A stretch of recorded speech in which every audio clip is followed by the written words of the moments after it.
What's going on, everybody?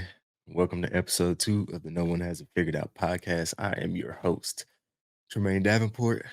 I realized, last episode I didn't even say my name. I didn't tell y'all who I was. Hey, I'm learning, I'm growing, trying to figure this thing out. So it is what it is, and it ain't what it ain't.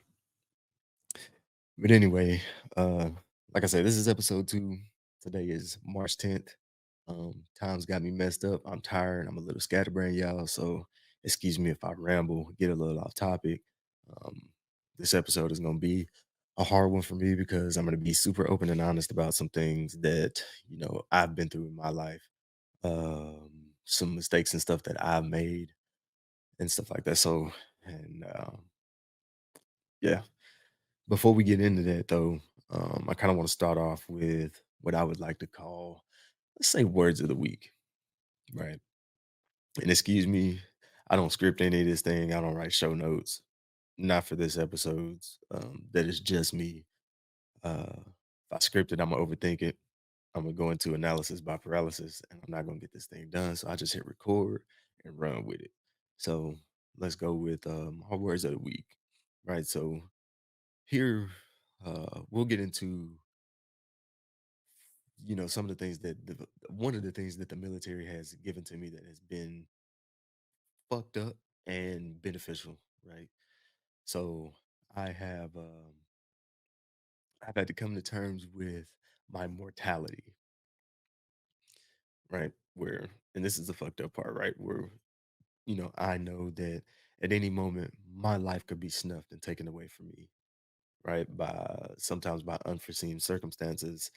There's been times where I've tried. We'll get into that later. Um, but no moment on this earth is guaranteed to us. So every moment that is given to us, take advantage of it, right? So that's part one of that. Part two is that you know you have been here, for an uncountable, unmeasurable. I mean, you can measure, you can count it if you want to, and do the math. I'm not about to do the math, but it's so many seconds you have been on this earth, and every one of those seconds has been a blessing. If you take it as that, and understand that despite everything that you may have been through, you're still here today, and realize that you've had to come up with tools and things like that to put into your toolbox that has got you here mentally, physically, emotionally. Those things are your superpowers, right? So that's kind of the concept of all of this. Like I want people to understand that, man. I feel like everybody has superpowers, right? The things that have got you here, that is delivered you here today in this moment, the fact that that you're sitting here listening or watching, boy. Hey, boy, that you're watching this podcast, and I'm not even gonna edit that out because we deal in real life around here. So watching, add that to your dictionary. That you're watching or listening to this podcast right now is it's a blessing, man. And so I appreciate y'all being here. If you are a two-time streak episode listener, watcher, thank you for being here. If this is your first one, because I know I'm going to throw this up on a couple different platforms. I kind of forgot about some people, but to let them know that I started this, but this will be up on, I'll throw out a snap or something like that, let y'all know this is up. So, I mean, man, I appreciate everybody for being here.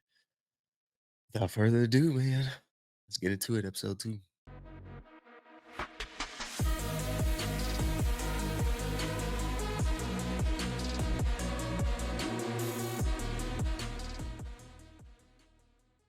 Whew. All right.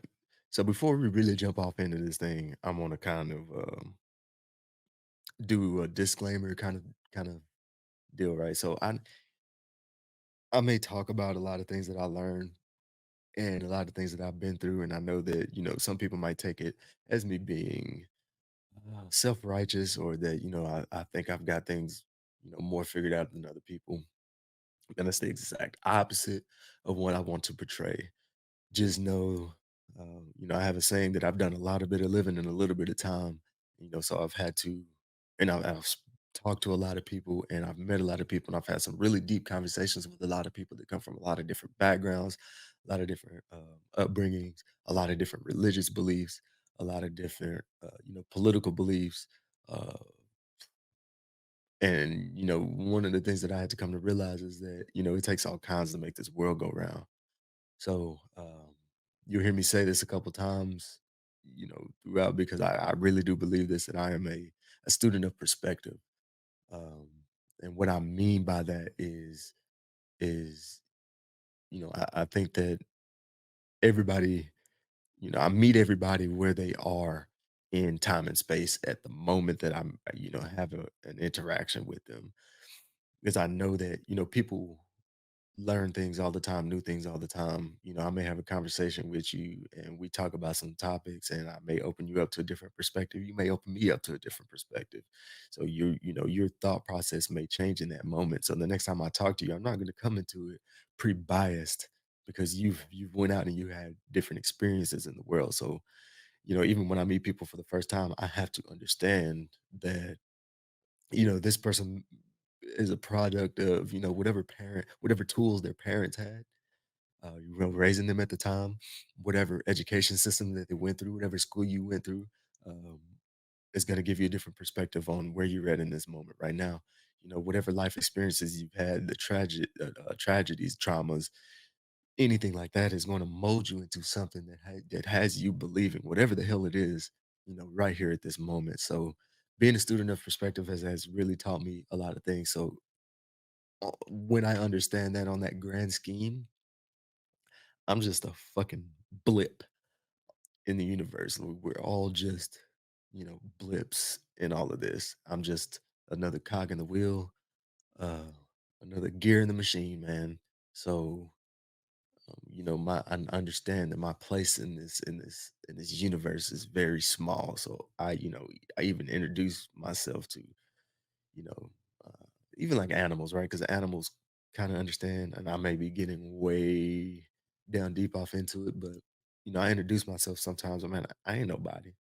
I'm nobody, right? I'm just a person going minute to minute trying to figure this thing out, right? So understand that I may talk about a lot of things that I've learned, and this is only my experience, right? I'm not saying that everything that I have used or have has been through it's going to work for everybody or it's going to be this is I'm not up here preaching like David Goggins. Yeah, I may use some of those concepts and it's worked for me, but I'm not saying it works for you. I'm not telling you to do it. If you want to try it, go ahead. Uh but um yeah, so there's my disclaimer. Um and all right, so your boy lost his train of thought, had to press pause for a second. um so let's uh let's start with where I am today, right? Where I am in this moment. And this may be, from the outside looking in, maybe one of these moments where, everything looks like it's going great. And, for the most part, I'm in a good place mentally, physically, emotionally, for the most part. I'm in a good place. It has not always been the case.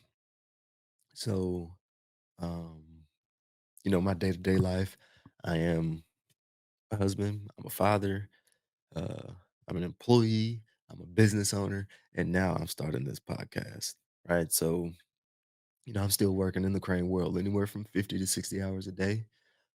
Running the crawler right now up in Sherman, building a huge TI warehouse out there. I don't know what the hell they're going to be doing with it. I know I'm just building a retaining wall around the outside, pouring concrete, moving forms, all that kind of stuff. I also have uh, a heavy haul truck out in West Texas that hopefully gets rolling next week. It's one of my follow up things I have to follow up on tomorrow, maybe later today with some people. But hopefully that thing gets rolling. Uh, been married for 9 years now. Um, that has been a rocky road. We'll get into that, but we're in a really good space right now. I think we're still learning each other. We're still changing, so we're still having to constantly learn each other. Anybody that's been in a long term relationship, if you're trying to stick it out, just understand it's just a long learning process, my boy. So uh, never stop learning. As some stuff gets stagnant, it gets still, and things go sideways. Um, I am a father to a 15-year-old daughter and a set of boy girl twins. They're four, right? I got a 16, 15-year-old going on 16. She'll be 16 in June. And my two twins will be 5 in October. Uh, yeah, so from the outside, things are going good.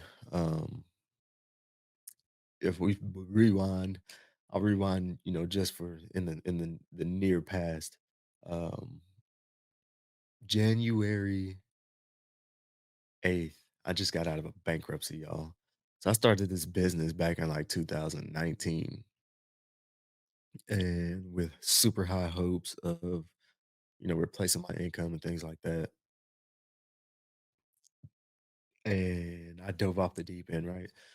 I got out of West Texas where I was making super badass money, um, and started my own. Some of y'all that have known me for a minute, I started my own little t-shirt thing, and that went really quickly through like three different phases, right? Where I I started this. I thought I had this super badass business plan, not really social media tech savvy or anything like that. So that thing fell flat on his face. So I had to take my motherfucking ass back to work.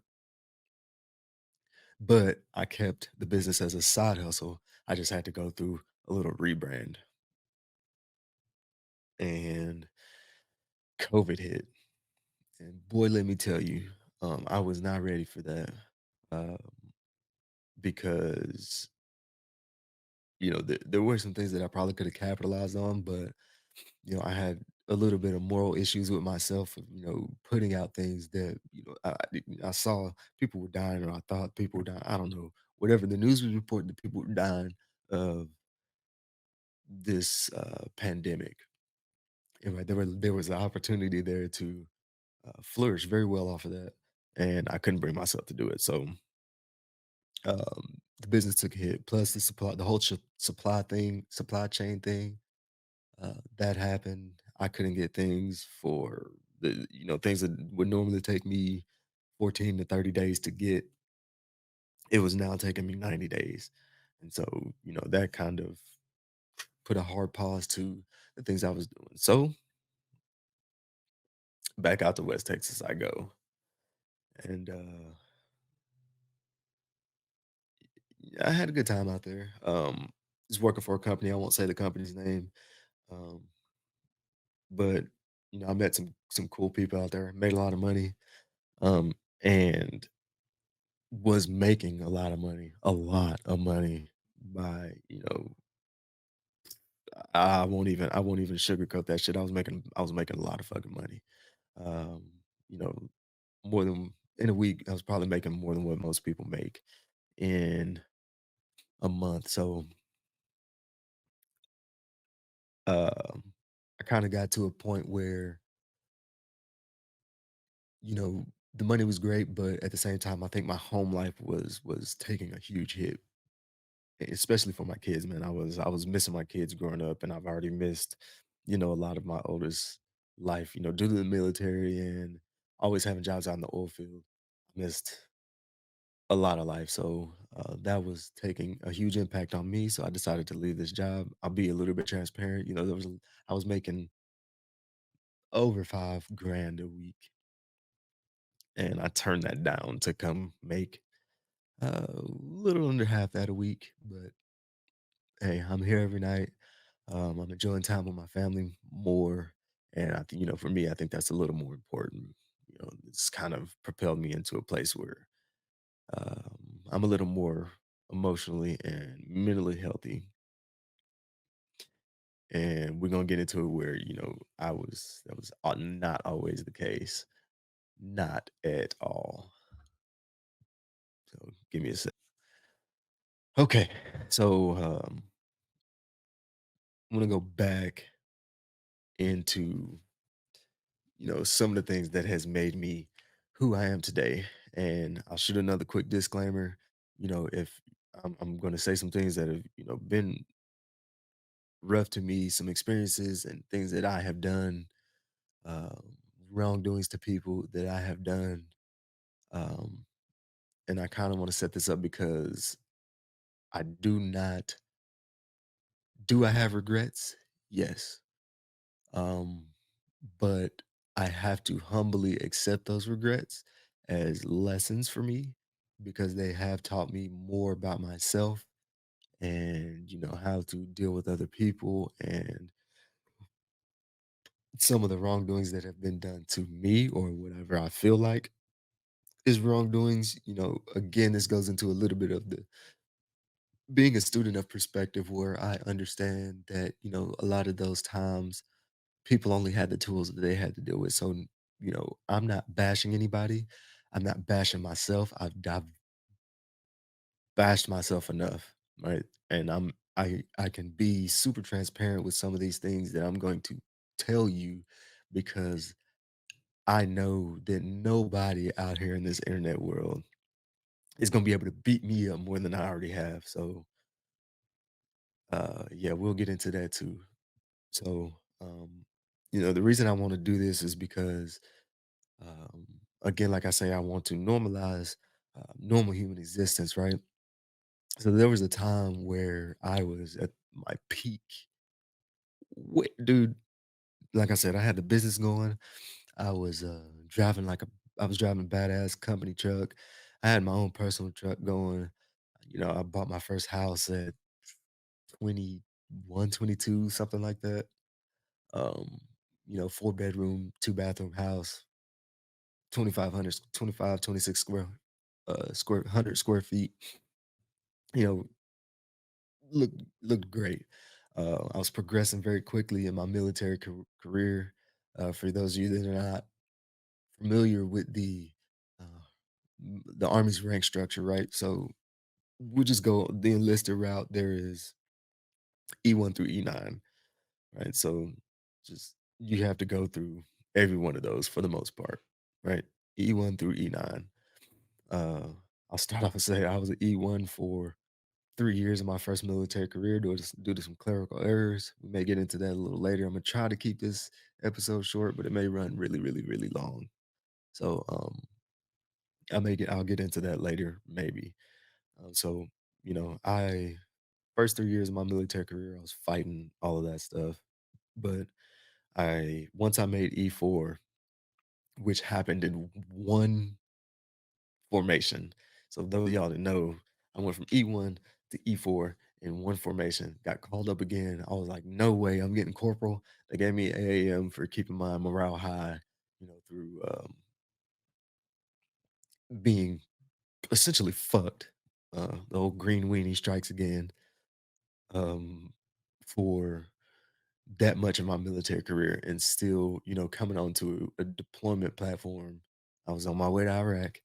Um, and keeping morale high and still being motivated and still being willing to learn and still being able to put in my time while not even having my enlistment bonus or being paid and or my correct pay scale and watching everybody else getting promotions that I should have been getting, and here I am still sitting with a fuzzy no patch on my chest. Right, so uh but after I reached E4, my career kind of took off, and I didn't understand why. I was just thinking I was trying to keep my head down, you know, execute the mission, do what I was told. Um, but there's a lot of things that I did that I didn't understand that, I have a very low tolerance for stupid, and it's really hard for me not to um, voice those things. And somehow this rocket shipped my fucking career. How? I don't know.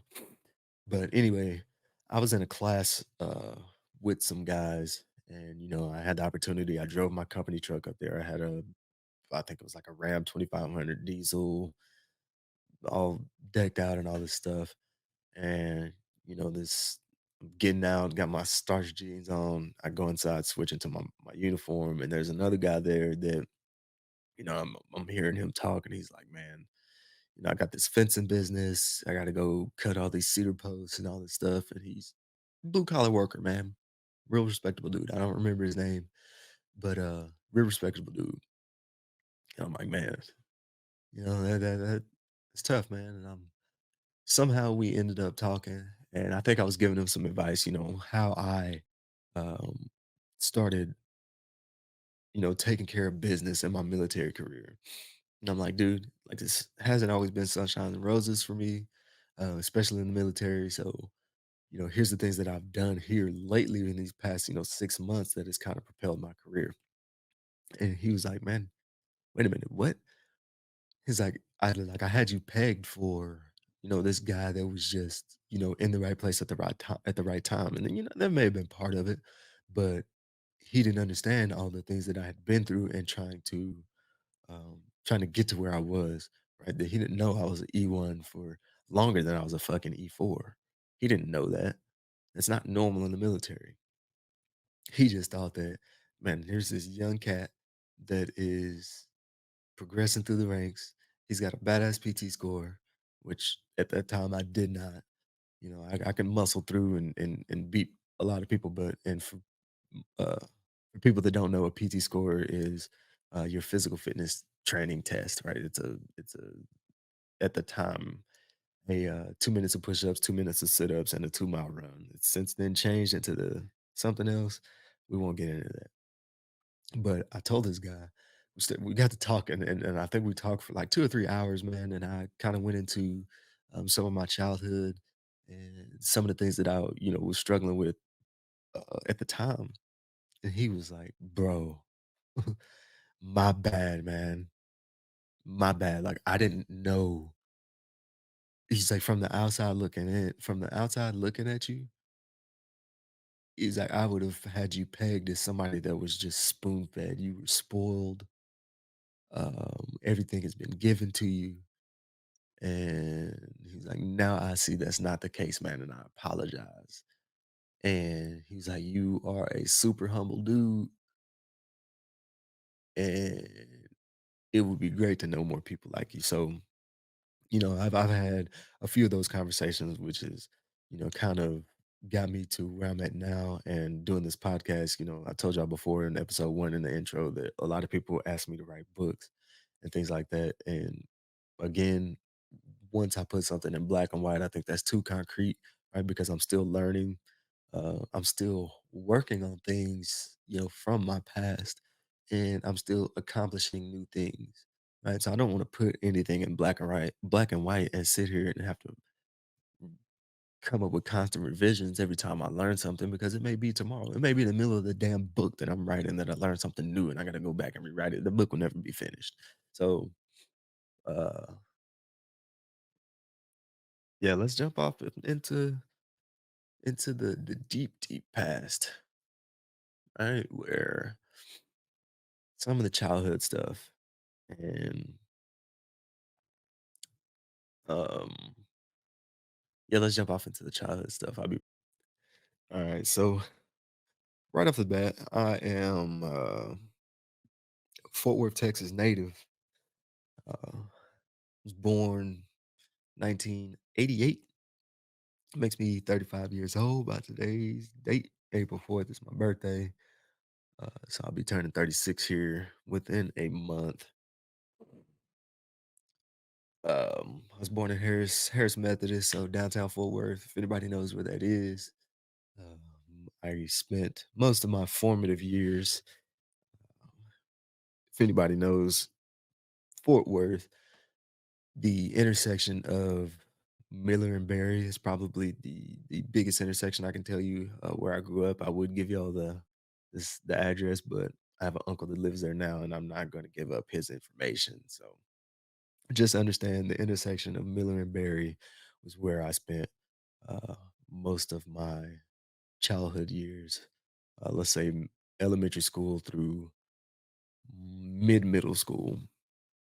So um, even before that, I'm not gonna say that I have any recollection of any of this, but just based off stories that I've been told and knowing that my biological father, I did not have really had the opportunity to meet him per se. I did have some phone calls um, with him, like three maybe that I can remember. I got one birthday card in the mail. I don't remember what age I was, whatever freaking age you are when you are in fourth grade, I think it was. So here I am in fourth grade. I get this letter in the mail. It's from him. It has a birthday card, $50 bill, and pictures of my two sisters that I didn't know I had. So that's how I found out about them, right? Um, I love them. I've met them twice. Once um, was not by choice. I'll get into that. And the second time, I took my wife and my oldest down to Disney World. They live in Dade County, so I took them down to Disney World. My grandmother there lives in Orlando, so everybody came up to Orlando, and I met some of my uncles that I hadn't seen since the first instance that had me going down there. So um, I'll touch a little bit of that. So uh, I am, by all means, I guess, a military brat, right? My mom was in the military. My biological father was in the military. Um, Mom was telecommunications. My dad was a tanker. And somehow they met in Germany. I don't know the whole story, but I was made. And the way the story goes is, my mom or my parents, we lived in Germany for a little bit. I don't know what age I was. I was super young. I think there's some VHS out there floating around somewhere of me. Try to dig it up. Maybe I'll throw it up on some platform somewhere. But there's I know that I at least spent a birthday there. Uh, so maybe 1 years old or something like that. But as the story goes, um, my mom stayed in Germany. My father was kicked out for drug related reasons. So he came back home. My mom had some savings. My dad used those savings on drugs or something like that. So my mom came back or got out of the military thinking that she had a nest egg. The nest egg was gone, right? So she got out because it was either stay in Germany or go to Alaska. My mom is not a cold weather person. Mom, I love you. She's not a cold weather person. So as she has told me, she was like, fuck that. I'm out. Chunk the deuces. My time here is done. So, you know, mom gets back, the savings is gone, and they go through whatever divorce process, and apparently, at some point, there was a little bit of domestic violence involved. You know, I can't speak for it because I don't know how. Again, I don't know how old I was. So I say all that to say that my parents split. My mom had nothing. I went and I spent a little bit of time in Michigan with my aunt and uncle. I'm super grateful for my aunt and uncle, right? They are like a second mother and father to me. I call them on Mother's Day and Father's Day and give them that. So they were a big part in some of the structure that I had growing up. Um, my mom was still super involved. I talked to her all the time on the phone um, while I was there. So I still knew that my mom was present, but I just wasn't there with her physically, probably until kindergarten, first grade, maybe. So there was some years there that I spent in Michigan, and working with my uncle. He had a big landscaping business up there, so um, I worked with him and for free, well, I guess for rent or whatever. So I come back and I go back into this house on Miller and Berry, near Miller and Berry, and let me tell you what, this is an old parent beam house, man. And I tell people all the time, like, especially like today's an age, like y'all don't know, man. Like I remember ripping off siding of this house and fucking the if y'all remember the scene from the 300, if you've seen it, when the arrows block out the sun, we ripped the siding off this house and termites, bro. I swear, like darkened the sky. There were spots in my room where I could pick up rugs off the floor and I could see the dirt through the floor, because the termites have eaten the wood. So I had a modest growing up, right? We had spam nights, or we ate a lot of hamburger helper, whatever it was, because there was a time where I had to learn how to cook, clean, do my own laundry at a very young age because my mom was so busy, at least, trying to provide a life, right? She's going to school, working two full-time jobs. Hey, mom, she's one of my superheroes. And I don't think I tell her that enough, but she did a lot, you know what I mean, um, to make sure that we had something. I never heard it for Christmas, birthdays, or anything like that. I always had something that I asked for. So thank you, mom. If I don't tell you enough, thank you. Um, but in that same token, there were this is the place that I was in was pretty rough, right? So a little bit about this intersection. This is pretty close to the Stop Six area. So we got Stop Six, where, from my understanding, there's a lot of Bloods. And then you got the poly side, which was a lot of Crips, and then you had the influx of like the Latin Kings. I didn't really catch the MS-13 in that neighborhood. It started happening, but we moved um, a little later. But I say that to say because there was so much activity in that neighborhood at the time. This is mid '90s, early mid '90s, that I can honestly tell people, man, all the time. I tell people all the time, even when I got overseas, and like, dude, you're not really reactive to some of this gunfire and stuff that's happening, man. And let me tell you what, if I didn't hear, if we didn't have activity in the hood when I was trying to go to sleep, right? As soon as the sun goes down, if it was quiet, something was wrong. Right. And I tell you, it's kind of weird saying that, but something was wrong. It was uneasy. If it was too quiet, I couldn't sleep. Sleep through gunfire all the damn time. I was even almost shot in a drive-by. Just minding my own business. I'm young, dude. Just riding my bike across the street. It was, I want to say it was like a yellow, purple, and black Huffy or something like that, like a mountain bike. I had just figured out how to ride this thing, so here I am, taking the hell off. And as kids, like drive-bys were kind of a joking point, right? Where it was a real thing, like, we knew it really happened, but we never knew when it would happen, so we would joke about it, right? So kids in the neighborhood would be out there, you see a car creeping down the street like that shit on Friday, right?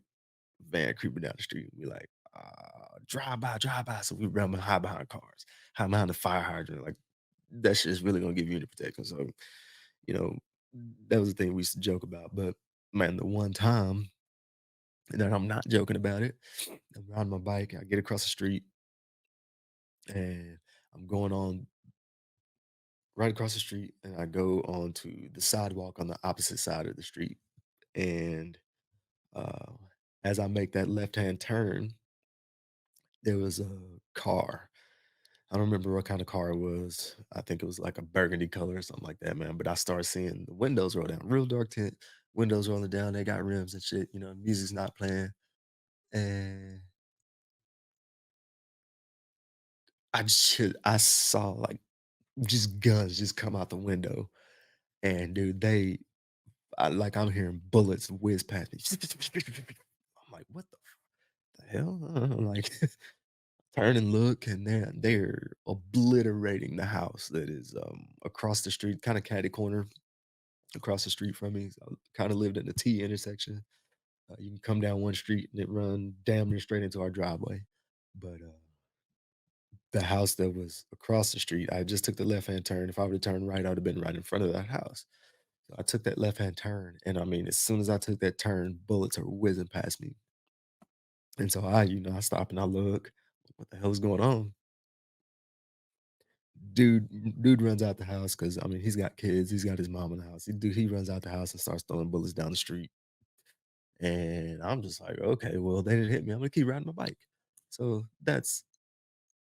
I don't know how much insight that gives to people, but that's kind of the environment that I grew up there. Kids were bringing guns to school in fourth, fifth grade. You know what I mean? And I'll say that during this time, man, I don't know exactly why I did some of the things that I did, but I was a shithead, man. I was a little shithead. I put my mom through it. I'm sorry. I put some of my uncles through it. I'm sorry. I put my stepdad, my pops, my dad, I put him through it. I'm sorry. Uh, but man, dude, I had a file cabinet full of all of the infractions. I think I got kicked out of like 3 elementary schools. First time I got kicked out was like in first grade. But boy, I was a shithead. Um, couldn't tell me shit. It didn't matter. You were authority figure. It didn't matter, man. Like I was just if it came to my mind, it was out there in the universe. And it took me a long time to get rid of that. So yeah, bro, I was bad. I didn't really get into too much fights. Man, I was a little dude. I don't think I hit 100 pounds to maybe like ninth grade. Um, so I didn't really go out looking for fights. There's a couple times where I did have to stand up for myself, and it is what it is. I had to pull knives on motherfuckers because here I am as a fifth grader, sixth grader getting fucking one hitter quitted by high schoolers and stuff like that for over Game Boys or something stupid. Man, I pulled knives and knocked on the damn front doors and I could see the motherfucker on the couch and I'm like, man, hey, is this dude here? And the mom answered the door and she's like, no, he ain't here, but I can see him on the couch. Turn around, throw the knife in the ground and walk off, right? Uh, and then go home and get my ass beat. Go home and get my ass beat. But I take every one of those ass whoopings as a lesson, man. I appreciate it because it made me the disciplined person that I am today. Hey, I learned a lot of lessons real the hard way, I should say. Uh, and I'll say that I am super appreciative of my dad. Right. Uh, Rest in peace, man. We'll get into that too. So, um, the first time I've had to bury two fathers, right? So I say, I tell people that I didn't really meet my first dad, excuse me, while I'm adjust this microphone. I didn't really meet my biological father, right? Um, First time I remember seeing him is in a casket, right? So this is the first time that I met my sisters in the flesh and some of my uncles. And I think it was the second time that I had seen my grandmother on his side. She did make a visit to the Dallas Fort Worth area when I was younger. I don't remember what year it was. I'm not even gonna lie about that, but I was in Georgia actually. My aunt and uncle that lived in Michigan moved down to Georgia, and I used to go there for the summers. And this is how I made my money for my school clothes and things like that. Things I was going to need for the school year. I would go and I would work.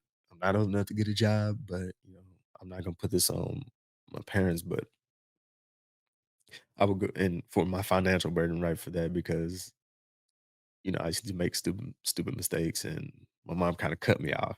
I was, like, 13 or something like that. She's like, "Hey, I ain't buying no more school clothes for you," because I decided to wear my school clothes. Anybody know, "You better not wear them school clothes, boy. That's for school."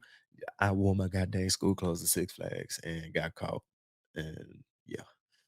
So I used to go down and work for the summers in Georgia, just south of Atlanta. And at this point I had already met my brother uh from my stepdad.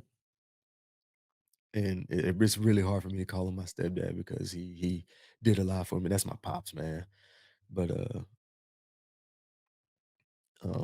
me and my brother are I remember this very vividly. I'm sitting on the couch, or we were on the pull-out couch, supposed to be going to sleep. Boy, and we used to the shit we did in that living room. Oh my God. But yeah, man, we were supposed to be going to sleep, but I don't think I had been asleep yet. And I hear the phone ring. My aunt gets a phone call. Don't really know what's going on. I'm trying to be nosy, but I can't fucking hear. Uh, and then she comes in the room and she's like, "Hey, Tremaine, come here in this other room. I need to talk to you." I'm like, "Okay, that's weird. Like, what happened to my mom? Like, what's going on?" She's like, uh, "You know, your dad's down in Florida, right?" And I'm like, "Yeah." And she's like, "Well, he's passed away. He's dead, right?" And I'm like, "Man, what the hell?" And I didn't know how to react. Again, I can't remember how old I was. I think it was between maybe my fifth and sixth grade, fourth and fifth, somewhere in that area. Anywhere from fourth to sixth grade. Um, is in that area. One of the summers, and um, yeah, I didn't know how to take that news. Right, I went through, I think, a lot of emotions all at once. I'm mad because I didn't get to meet him. I'm mad because I didn't feel like he was there. But then it's also like, damn, I just missed all this time. So now I'm super sad about it. But it's like, how can I be sad about something that I didn't know? Like I've experienced a lot of deaths in my life at this point, people that I was close to. Why do I feel like this about somebody that I don't really felt like I knew? Right. So, that and he was murdered, right? So I don't know the circumstances behind it. Maybe somebody can fill me in, once they hear this, but I don't know the circumstances behind it 100%. But I do know that he was shot approximately here, right? The only reason I know this is because I go down to the wake. I didn't make the funeral because I couldn't do it. I made the wake, and it was open casket. And I remember seeing this dude for the first time.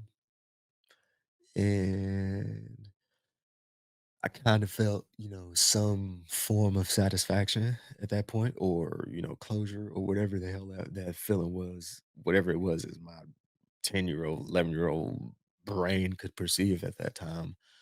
Uh, it was like, okay, I met him. You know what I mean? I got to see him.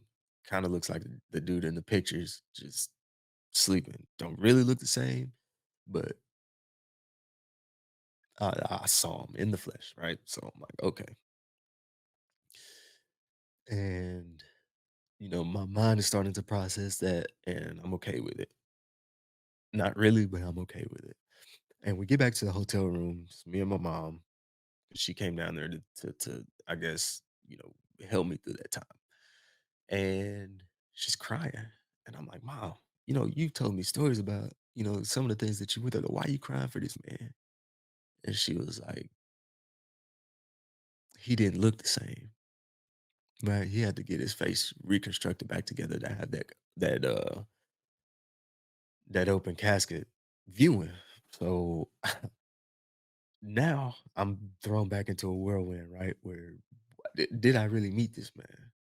So, I dealt with that. I didn't even know thought I dealt with that, but apparently that's something else that I, pushed down. And I found out later in life that that was a real big sticking point for me. That I didn't really get to meet this person.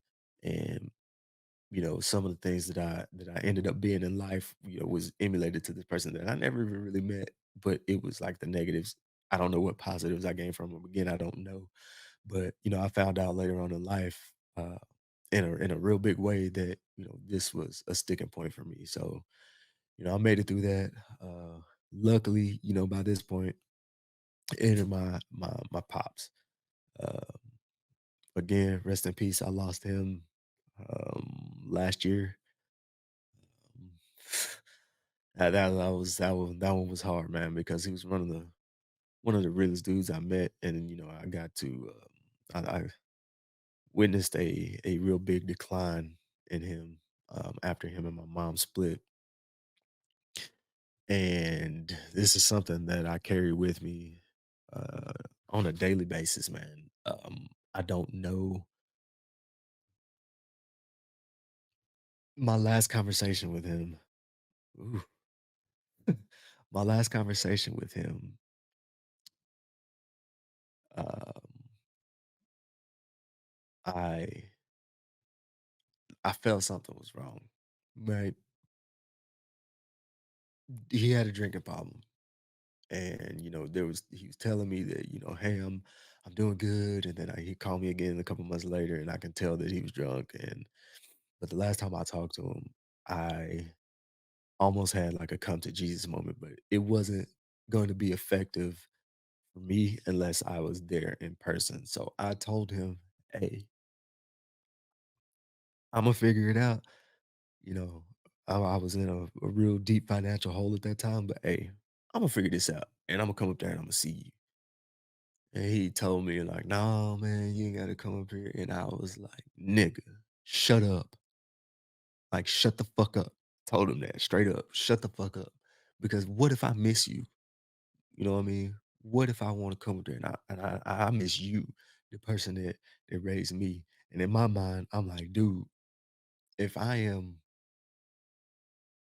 if I was doing the things that you doing right now, bro, the conversation that you would have with me, if you saw me face to face, I don't even think it'd be words. You on my ass. So I'm coming to you to get on your ass. And I carry this with me. I let work get in the way, right? Where I had a lot of shit going on. I'm trying to build something to a point where I felt like I would be comfortable to step away for a little bit, depending on how long that take. And I never got the opportunity because the next time, I hear about him, it is through a Facebook post from somebody that didn't really post about him. And I was like, surely not. You know, Granted, my mom tried to call me later or earlier in that day and tell me, but I was busy and she didn't want to drop the news doing what I was doing. I was driving my truck, my big truck. So, I found out in a messed up way um, on the way home, driving. It's a 5 hour drive. I'm on the way home. Luckily, my cousin was in the car with me because that kind of kept me sane enough to get back. But he was a big part of my life, man. Many ass whoopings, I want to say fist fights, but we play fought. But he was heavy handed. I'll give him that. He was heavy handed. His arms are longer than me. So just how I know I can take a punch. I had to find out by him. I learned how to get inside on motherfuckers that are bigger than me. So yeah. But he taught me really how to make the connection between um consequences and my direct actions, right? My direct choices. He laid it out to me real easy. And I still use it on my kids today. Here's choice A, here's choice B. You have this course of action. Here's you're at this crossroads to make this decision. You can choose A, you can choose B. If you choose A, this is what's gonna happen. If you choose B, this is what's gonna happen. And you know, kudos to him for having that insight, right? Because I was just getting my ass whooped prior to that. Again, I don't blame anybody for, I don't have any hard feelings against my mom. But she used to just beat my ass. And I think, I even told her, I think I was 26 years old. I told her, man, mom, I hated you growing up, but I appreciate everything, you did for me because it taught me a lot of lessons. And I don't hold anything over your head because I know you were only given the tool. You were only, dealing with me the way you knew how at the time. And I wasn't the most perfect kid. So, you know, it is what it is. you've molded me into this man that I am now. You had a real big part of that. So, um, but my pops, man, he just came in with a different perspective. It made me think, right? I didn't know how to think ahead of my decisions before him. And man, um, at his funeral, man, I met some people. So I didn't know he was. I didn't know who I didn't know who he was prior to him meeting my mom. And man, I had my eyes open to the man that he really was, what he meant to the community that he grew up in Rockford, Illinois. The people that came out and the people that spoke on his behalf and the people that I kind of gave me some of the stories. I didn't get to stay as long as I wanted to. There was I think they had like a block party or something like that after the repast. That I had my whole family there, so I wasn't able to stay as long as I wanted to, and talk to some of those people for real and find out. I won't go into his background. That's his story. But he was the real deal Holyfield up there, apparently. So, I got to get a different perspective of his, and it kind of made sense of the way that he raised me, right? Where he's like, there were some things he told me I wasn't cut out for, but he was like, "You a thinker, so you need to go about some of these decisions like this." And then sometimes when he comes with some slack, like, "Bro, really?" You know what I mean? Where my mom would have been on my ass, but he was like, "Bro, like I already know what you're doing. Just stop." And I knew that when he told me that, that was a moment to hard stop. And I'll even tell y'all a story, man. I hope my brother don't get mad at me for this, bro. But there was a time, and it's probably one of the only times that I've seen him like put his fucking foot down on me, bro. Me and my brother, right? So this was probably like it was the summertime because my brother was there. Um, I can't remember how old we was, man. I had to been like 15, 16, something like that. And this is about the time where I start sneaking out the house, bro, to go party. So I sneak out the motherfucking house. Me and my brother, we sneak out the house. And this is not the first time, my bad. This is not the first time that I've done this because we have a procedure, right? I'm gonna take my key off the hook. So, or I'm gonna make sure my key is on the hook. I can't take my key with me in case the door is locked. I can't get back in. I got to leave my key on the ring because this is how my parents know if we are in the house. So keys on the ring, go through the back door. Keep the back door unlocked. The back door is janky, right? So there's a way. Turn the knob real slow, bump it, to open it real quick, and then you gotta open it slow. So it's like if you didn't do that, the door would like pop, creak, and all kinds of stuff. Everybody know you home, right? So we snuck out. We go get drunk. We go get high. This is my first time drinking. I think I was, or by my own accord, right? Like I paid a dude to go get me a bottle of fucking Thunderbird, bro. Thunderbird. So I'm drinking this damn Thunderbird. Somebody else show up with a bag of weed. So we smoking in this dude garage in the house that is right behind mine. And across the street is the people that took me to church for me to get baptized when I was in middle school, right? I won't put their name out there, but they are the one that got me back in the church, right?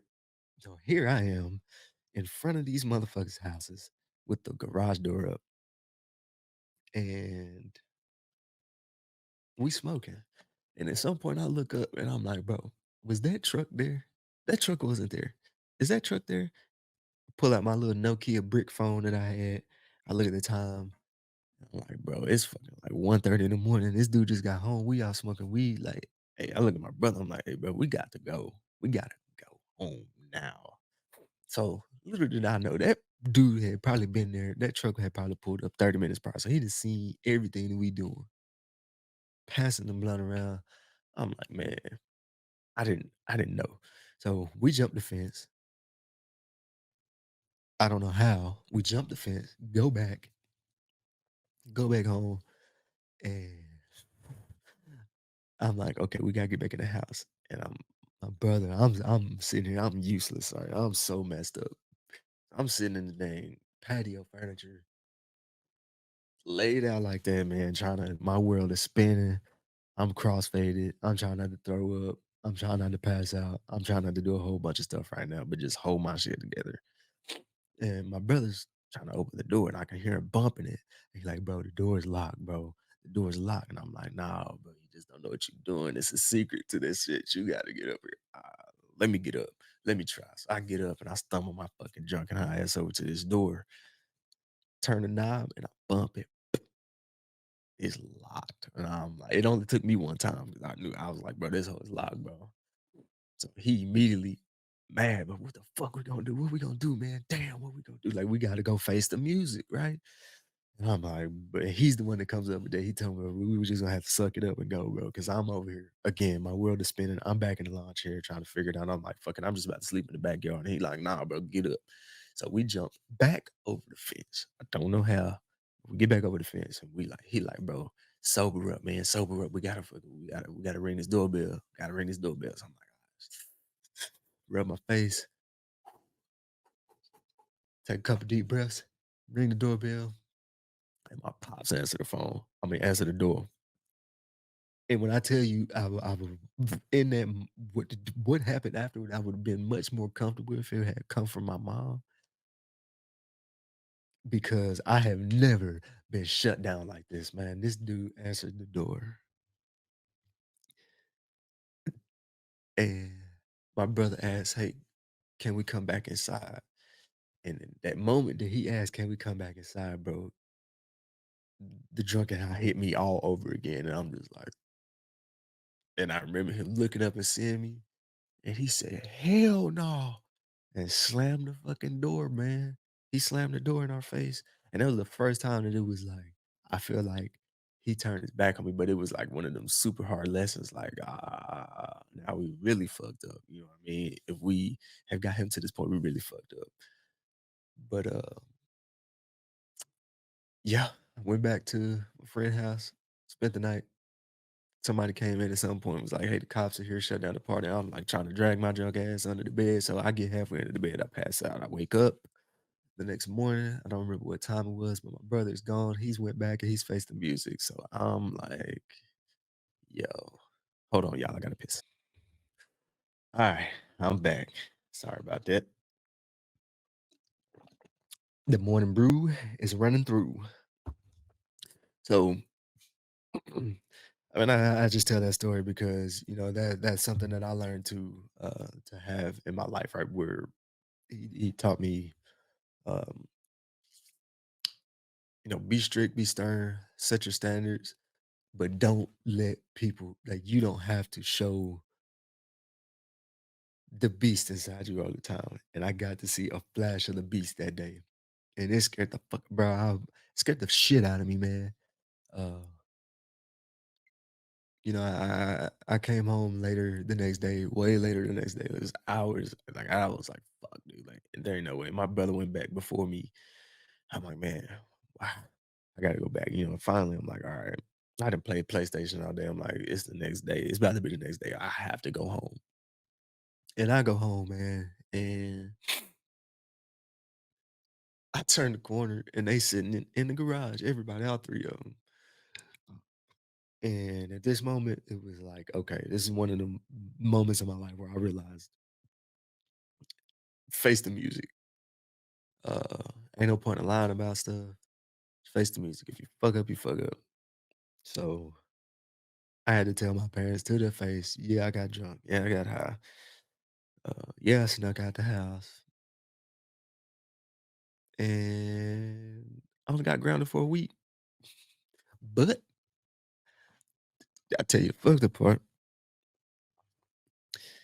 Uh, the next day, during this week grounding, the next day, my parents come back from Home Depot with a couple buckets of stain, a freaking and some paintbrushes, bro. Not even paint rollers. And we had a corner lot, like a big ass backyard, bro. We had to paint that fucking fence for the purpose of the next time you go to jump over this fence. I bet your ass think about it. I didn't jump that fence again, ever. So yeah, that's in a nutshell, man. That's the man that I lost. He was super impactful to me. Again, this was not man, it ain't even been a year. Um yeah, that one hurt me. So anybody that knew me during that time last year, if again, if y'all see me uh no, at that time, I was stepping into management at the company that I was in, and managing a fleet of cranes and trucks and stuff like that out in West Texas, and trying to get things going. Uh, but I was dealing with that as well, so um, I think I kept it pretty under wraps. If that's healthy, I don't know, but I did say that to somebody that I'm going to have as a guest on the show. Matter of fact, and I gave him some of the things that I was going through at the time. And he's like, "Bro, you hide all this really well." And I'm like, "I've had a lifetime of practice of hiding stuff." Shit, man. I used to go to school with bruises from my fucking mid back to my back of my knees, man, where it was hard for me to sit down. I'm getting my ass whooped by uh, babysitters' husbands, you know what I mean? But again, I was a shithead and nobody really knew how to get through to me. So like when I say there was a spectrum of shit that people tried for me to straighten up, there was a spectrum of stuff. I mean, I went to school with my hands swollen about this big because I wouldn't cry when I was getting my hand whooped with Charlie, the wooden spoon named Charlie, and had to go to school with a smile on my face and act like nothing wrong. You know what I mean? So I've had practice in putting on, you know, the right face, I guess, for the right times. Probably some of the most unhealthy shit I've ever done, as far as a mental aspect. But I didn't know. I didn't find that shit out on until later in life. We'll get to that too. So, and I just realized I just butted up over an hour. I may split this into a part two. Um, we'll see how far I get. If I hit an hour 30, we'll see what happens. So let me take a quick break. Ooh. So let's get into some of the things that kind of took me into getting in the military because believe it or not, even though I've spent 18 years, almost 18 years of my life in the military, again, it was National Guard time. Um, I still did 2 deployments. I hate it when people call us weekend warriors because, when we're deployed actually doing the job that we trained to do, we're not just weekend warriors, right? There was a super bad name. I know there was a time where, it was given a super bad name, and I've been part of those drill weekends where, it's all about getting drunk or whatever, having a party out in the fucking woods, and, but when it comes down to business, I really think that the National Guard gets it done in a way that sometimes conventional army doesn't. And, this was really apparent overseas, especially on my first deployment. We had some battle space. Big Army came in, it's like, oh my God, National Guard has battle space. This is still post Jessica Lynch and all that stuff. So it's like, y'all got battle space? Y'all National Guardsmen? Yeah, man, y'all don't know what the hell y'all doing. And bro, like honestly, we had a good rapport with the people that were outside of our base. So, we helped them with infrastructure and stuff like that. Probably gave them a little bit too much money to build schools and all kinds of stuff. But, you know, we, for the most part, in our main area, didn't really get fucked with. And when we did, it was normally within eye shot of like A&A posts and stuff like that. Or I know there's a lot of times where I rolled over. I won't even get into that. First, let me back up. Let me back up. There was a time where I told myself, even though I've had this, career um, in the military, there was a time where I said that I was never going to join the military. Right? My plan A was becoming a dentist, specializing in maxillofacial surgery.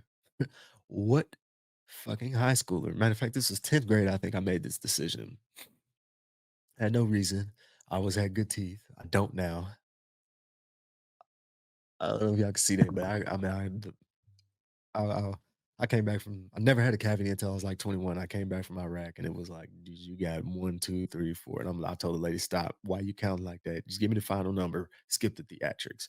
Right. But I always had perfect teeth. It was something that I prided myself on. And for some reason, it just compelled me to want to be a dentist. Right. It interested me and it made a lot of money. Right. So, it was one of my beliefs as a kid, like I got to grow up and I got to get a lot of money and I have to change, my my circumstances and not only mine, but maybe my family's. I'm still on that path, but I had that mindset as like a 10th grader. Right? There was a time, my mom and my dad worked hard to get me into a different environment, right? So I moved into Crowley School District. If anybody doesn't know where that is, that's just south of Fort Worth. It was a big culture shock for me, but I got to see, right, this is where I started being a student of perspective because I got to see a different side of people, right? I still saw some of the kids that came from the same area that I did, and how they were integrating into what was at the time like country, bro. Like this is FFA school. I went from motherfuckers fighting to motherfuckers fighting cows, and I was like, whoa. So, um, you know what I mean? So, I had to become a student of perspective to kind of see what was going on. I didn't really carry the same tools because I realized that those tools that I had here that got me through don't really translate really well over here. Found that out fast. I got in trouble really quick. Got into it with, some people that I probably shouldn't have in the beginning, and then I figured it out real quick. But I I was accepted to Baylor's pre-dental program, and I hadn't even started my senior year, and I had half my college paid for through merit scholarship. So yes, I was a very bright student. I wish I would have put more effort in to cultivating that education, but it is what it is. I didn't, and uh, I didn't have a plan. After getting an acceptance letter before my senior year and then seeing the stress that people had during their senior year, I carried my acceptance letter with me just so I could whip it out when I see people stressed out about what college am I gonna go to, when college do I need to apply, I never got this application in, oh my God. And I was like, I already know what I'm doing, baby. Right. And yeah, I'm not a fucking dentist. I'll tell you what happened. Your boy had an idea in his head, right? I did the math probably halfway through my senior year in school. I did the math and I realized that because of whatever the fucking law was that was passed that said that you can't get a zero in class anymore. So I understood that I can get 50s for the rest of the year. And if I scored this on this final, scored this on this final, scored this on this final, I don't have to do another fucking page of homework. I'm never read another book. I already have my acceptance letter, right? So they're not going to take that back from me. I have half my scholarships paid for through merit scholarship from the first time that I took the SAT in like the 10th grade, right? That's my plan A. Plan A is rock solid. So here, input, like I am now in the mind where I have to go into grind mode again, right? I'm still in that mindset where I don't want to have to burden my parents with some of my tuition and stuff like that. So I'm gonna do my best. I know I'm not gonna be able to cover fucking Baylor, half of Baylor's tuition, right? So I gotta do something, right? I'm gonna pay for my books.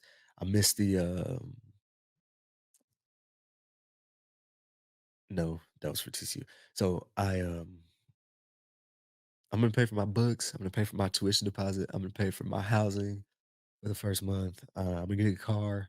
So during I realized the timeline that I had. So I started fuck schoolwork. I'm like, I'm gonna do real work, right? So I'm cutting yards, I'm washing cars, I'm house sitting, babysitting, cleaning pools, painting, like whatever it took for me to get money, short of sexual acts.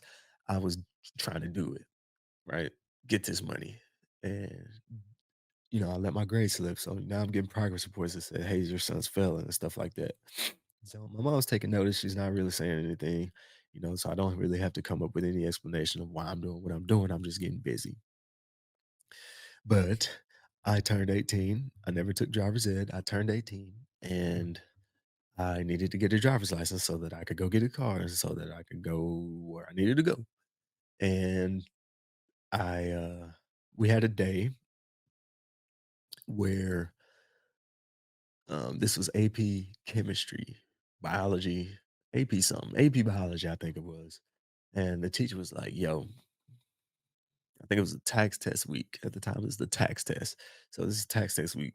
We or you guys don't have to take the tax test, right? So there's no really point of you kind of, comment. So what they did for us, if we didn't have to take the tax test, we had to come after our lunch period, sign in at the gym, and then go to your last period class. She told us we are not going to be doing anything. So you can do one of two things: bring a deck of cards and you'll play cards quietly, or put your name on this list and don't show up. So I'm like, golden opportunity. My name goes on this list. I'm not showing up. I'm gonna go take my driver's test. So I that day I come into the gym. My friend at the time had a four-door Saturn manual transmission, 5 speed. It drives me to school. I don't know how to drive a manual, but I need to borrow your car to go take my driver's test. So I practice in the parking lot. First reverse, first reverse, first reverse, first reverse, first reverse. And then I take this motherfucker to McDonald's, which is like 2, 3 miles away. I go to McDonald's, I go through the drive through. I stalled it one time. I figured that out. And I drove that motherfucker to the DMV. And I went and took my damn driver's test. And so I still need practice. I drive back, got my fucking printed out license, um, drive back to school, pick up my friend, and then we head back home. And I'm thinking that my mom is at work, right? She was not at work this day. As I'm pulling up to my house, I see the garage door open. My mom is sitting there smoking a cigarette in her house shoes. And I'm like, shit, I'm not supposed to be driving. I'm coming home early from school and my mom is here. So I go up in the driveway or I pull up next to the house. I get out. Hopefully she didn't see me driving. She did. I get out and she's like, so where you been? I went to school. She's like, school already called me. You got a truancy. Let's rewind. When the teacher said that you put your name on this list and we won't count you absent. We know you gone. Well, nobody accounted for if the teacher was going to be absent. So she wasn't there. Substitute marks me absent. I get a truancy because I've signed into school and then didn't show up to class. I left. So I get a truancy. They call my mom. My mom stays home from work to have this conversation with me.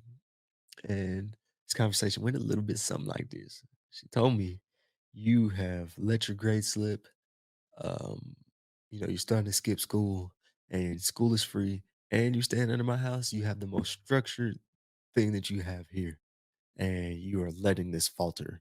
What are you going to do when I am paying for the other half of your college and now you're down in Waco?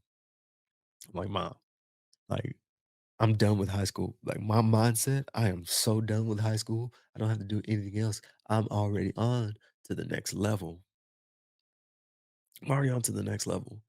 Um, and she was like, I don't believe you. I was like, Mom, I'm doing all this work so that I can pay for my books, pay for my college tuition, pay for my housing deposit, whatever, or my tuition deposit and my housing and all of this stuff, up front so you don't have to worry about it. That's what I'm trying to do. I'm working, trying to get a license so I can get a car.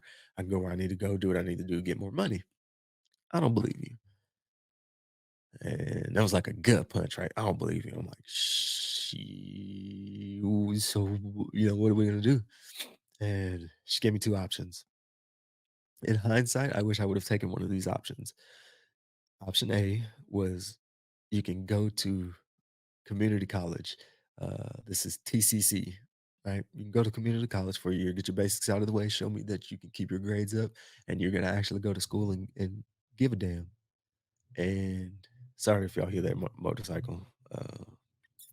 Neighbors out here wilding, but you can do that, and maybe I will think about paying for your tuition for the rest of the next 3 years down in Baylor. And in my mind, I'm like, hell no, bro. Like I'm gonna put in massive action just for this chance. Like I've already put in massive actions for too many chances in my life. I've already had to deal with, coaches in football telling me I hit like I'm 6'3", but you're only 5 foot, so we just gonna put you on JV or we just gonna keep you on B team. I was always too small, too short, too skinny, all this stuff. So that I never let that beat me down. I won't say that. I never let that beat me down, right? I was now I'm in powerlifting. I'm the only motherfucker that's squatting and deadlifting with the lineman as a skill position. Towards the end of my senior year, there were some other people that kind of stepped up, but for a while I was the only dude that was having to deload 200 pounds off a bench because my squat is matching the lineman, right? So uh, I didn't let stuff like that beat me back. So I've already felt like at the time, boy, was I wrong that I've already done enough fighting in my life that I don't need to fight for this chance, an opportunity for me maybe to pay for my tuition. Option B, the one I should have taken. You can take student loans out and you can go down there by yourself and it'll be on you. Should have taken the student loans. Do I don't regret it now. It's like in hindsight, maybe I don't know what that path would have looked like for me. But I should have taken the student loans just to see, where that took me. I don't regret it. Again, I don't regret it because it's brought me to where I am today. And I have, all the experiences in life that I do now. And I have a different perspective that probably wouldn't have had, if I was a fucking millionaire facial surgeon. So enter the military, right? Where I saw a couple of my buddies that graduated high school. They were on the football team with me that got full ride scholarships to TCU. So I'm thinking I'm just gonna mosey up in this place. All right. Again, I'm scrambling. I don't have a plan B. Um, I even think I put all my stuff in a box that day and did not come home for a minute. Like I was that mad. And um I applied to the ROTC program at TCU thinking I was gonna get a 4-year scholarship. They told me the requirements for the PT test and all this stuff, and I'm like, "Cool." So I fill out the application. Took me, like, 4 or 5 days to get all the information that I needed to apply for them, right? Because, again, I didn't have all this information compiled because my plan A was already set, right? I didn't need a plan A or a plan B, I'm sorry. So I think I went and followed up with TC with the recruiter at TCU, like, "Hey, yo, I put in this application." He's like, "Bro, we can't accept you. You have missed. We took our PT test yesterday, so you missed it. So that was the last time we're doing the PT test. We're not gonna have any more, and we can't make any exceptions. So you missed this scholarship period." And I'm like, "What the fuck?" He's like, "So, but you can still come in. You can join the National Guard, go off to basic training. When you come back from basic training, we can get you in on a 4-year scholarship." My recruiter lied to me, y'all. Lied like a motherfucker. I got back from basic training, you know, thinking, uh, I'm about to go get this education. This is the reason that I joined the military, y'all, is for education. It wasn't God and country or anything like that. I initially joined to get an education. Um, and then I saw the opportunity. I thought I was going to be an aviation officer. Um, but as we will see, things didn't pan out that way. So I joined the National Guard October. I think I signed my initial contract in October of 2006, and I shipped out for basic training in like November. So I initially did a deferred delayed entry program. Um, which means that, I was gonna do I signed up now, but I'm not gonna ship off to basic training for a couple months. I went, to off cycles. I was actually gonna be a calf scout, 19 Delta, and I was gonna go to Fort Knox, Kentuck. Um, and I ended up because I had moved out of my parents' house. I started living with the guy that stayed behind us. His stepdad, who was in the Navy, he came home off deployment and he's like, I don't want anybody else staying in the house. So I ended up living with a friend's sister for a little bit. She lost her job and I was young and dumb. So I was already blowing my money. I was like, yo, now I feel like a mooch. You've lost your job. You know what I mean? I'm gonna get this other job. I'm gonna work and I'm gonna, help you pay your bills, whatever. And Um, she didn't own the house, her dad owned the house. Her dad caught wind that me and another friend was staying there, and he came back and was like, "Y'all have to get out." Okay. I, at this point, don't know where to go. So I ended up staying a night in the middle of winter in my car.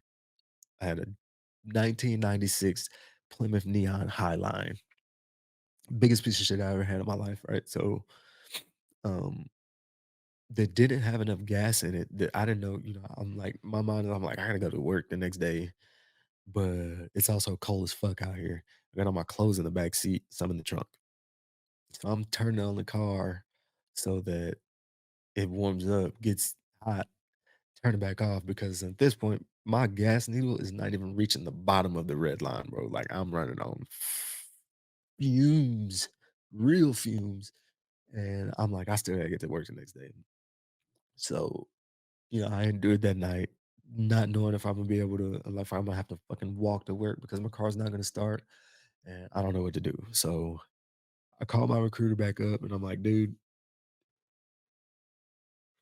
fuck all of what I just did last night. Like, you know, I didn't accept that for myself. Like, I could have easily, went down that path of whatever homelessness or whatever you want to call it. I was like, fuck this. This sucks. I'm not doing that again." Um, and so I called my recruiter. I'm like, "Dude, I don't care what I do in the army right now. I need something. If you got something, if you could put me on a plane tomorrow and ship me the hell off somewhere, do it, bro. Do it. Make a phone, do whatever you got to do." He's like, "Got you. I'll call you back." Calls me back. He's like, "All right, bro. I have um tanker."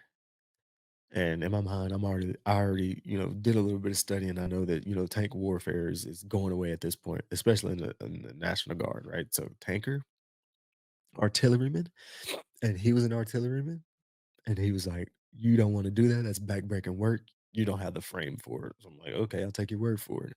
And combat engineer, and I'm like, "Combat engineer? What the hell is that?" He said, "Infantry with explosives." I said, "Fuck yeah, sign me up."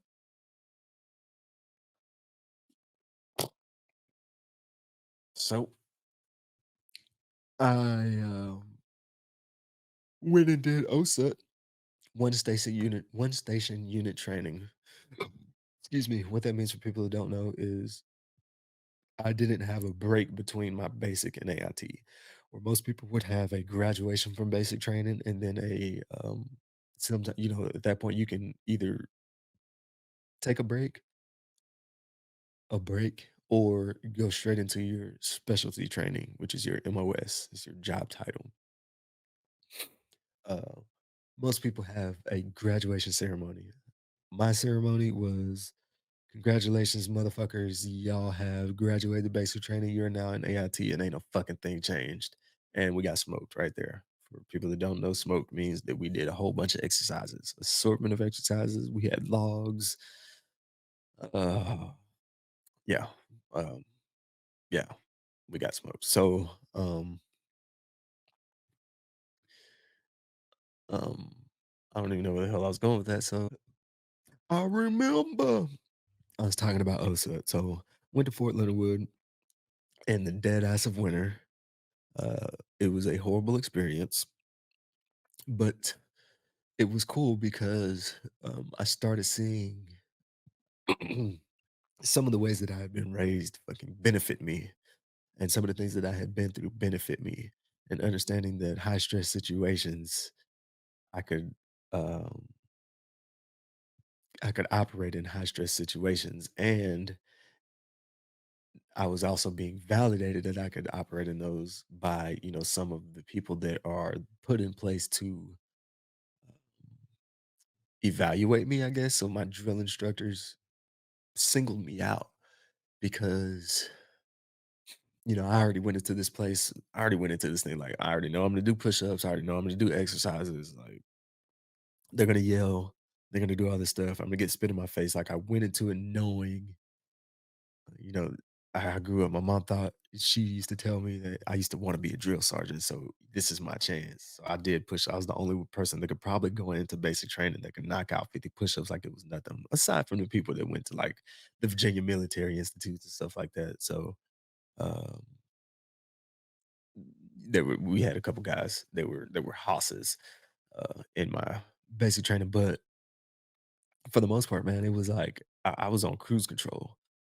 Um, I was comfortable there in basic training, except for the fact that we just had a whole bunch of idiots that it was like I don't want to deal with the rules. So they just rebelled. These motherfuckers. We had a Christmas exodus where they let us go home for like a week for Christmas, and the motherfuckers like did cocaine on the fucking going back on the plane, knowing damn well we have a drug test as soon as we get back. So, these are the people I had to deal with, and I think at this time I was even the platoon guy. So what that means is like I was in charge of everybody that was on my floor for their accountability, for getting them where they needed to be in the right uniform, and I was responsible for that. And the only reason I got that is because I'll never forget my senior drill instructor, Drill Sergeant Collado. Dude had to been about 5'5", brick shithouse, right? This dude had the pencil thin mustache, and I know he was short because I'm not that tall, man. I'm maybe like 5'10" at the time, but I remember that he would always walk up to me and like tilt his round and brown to the side, his drill sergeant hat to the side to look at me, suck his teeth, and then when he started talking, he talked to you like this: "Hey, private, private." Oh shit! Hit the microphone. Hey, private. Those fingers was always like this. Hey, private. So I never forget one day, there was some people that were talking all bad about, you had we had people from all over. I think the military is a melting pot for, people from all over the globe. Um, so, we had all kinds. And you had the loudmouths, the people from Jersey, the people from Atlanta, and and just on sat us down one day. He's like, I hear y'all motherfuckers in the hallway. All y'all motherfuckers that are talking loud. He said, "They ain't the ones, y'all ain't the ones that gotta watch out for. It's the motherfuckers like you." And he pointed at me because I'm locked eyes with this dude. I'm sitting there, I'm so calm, and I'm just sitting there. And I'm like, dude, why the hell did he single me out? He's like, it's you quiet motherfuckers that you gotta look out for. And I remember the stare that he tried to give me, and I matched it. He gave me one of them 1,000-yard stares, and I matched him, and he just nodded his head like, yep." So, at some point, somebody lost control of the platoon. Next thing I know, Davenport, you the motherfucking platoon sergeant. I'm the platoon guy. Roger Drew sergeant. I gotta fucking watch these shit, babysit these shitheads, right? I'm like, fuck, dude. So we used to get smoked, and I had to this time just where I had to learn the difference between like being a soldier and being a leader. Like I've had no idea what a leader was, but in the military, but I had to shift from, thinking that, man, this dude fucked up. Cool. Now we getting fucked up for it. We're doing push-ups, we're doing exercises. I'm getting stronger. This is my opportunity to get stronger. So I liked it. I'm down there knocking them out, laughing. You know what I mean? Like people are fucking crying and so I'm like, get your bitch ass up. Like keep on going. Right? I was that dude in basic. And then it got to a point where now I'm in this leadership role, and why am I having to do push-ups for you now? It's like, why are y'all not getting in line, man? This shit's not that hard. Do what you told. They give us what time we're supposed to be here. And if they surprise us, they've already set us up with systems that will get us to where we need to be with what we need, where we need to be, and what time we need to be there. Like there's systems in place. It's black and white. And my drill instructor used to always, and I carried this through my military career, but he used to always tell us, it's not me against you, it's us against the standard. It stuck with me for a long time, especially in the military, because there's regulations for everything. It's black and white. It's been black and white.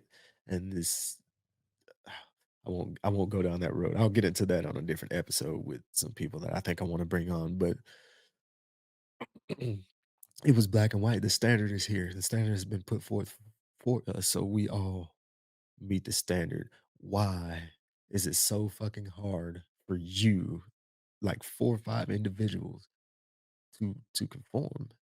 And this is where I started seeing the monster in me, right? Where it's like, okay,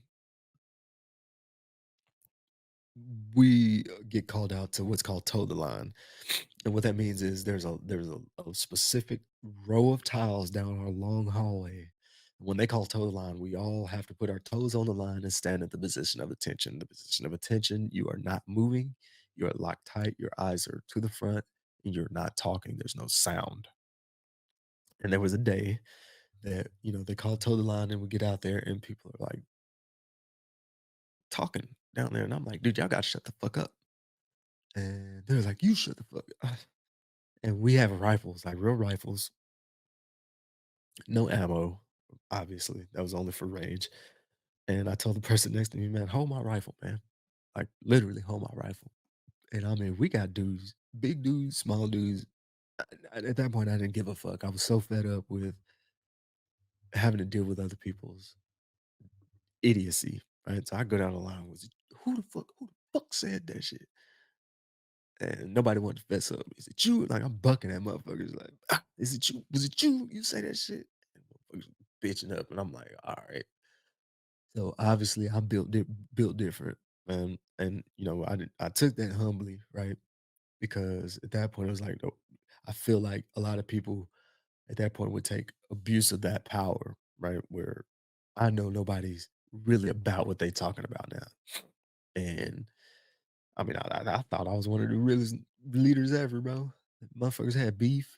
So we had guys get in fight in formation while we were marching to chow. This is literally the fucking chow is mealtime. So we were marching in formation, and you just start seeing people. We marching in straight lines. Why is our lines waving? Because people up there fighting. Like y'all are retarded. This is the worst time ever to fight. If y'all got beef with each other, say that. I got something for you. We would clear out the change rooms at night and let people fight it out. Me, one other person to break it up in case I couldn't, and the 2 people that had beef.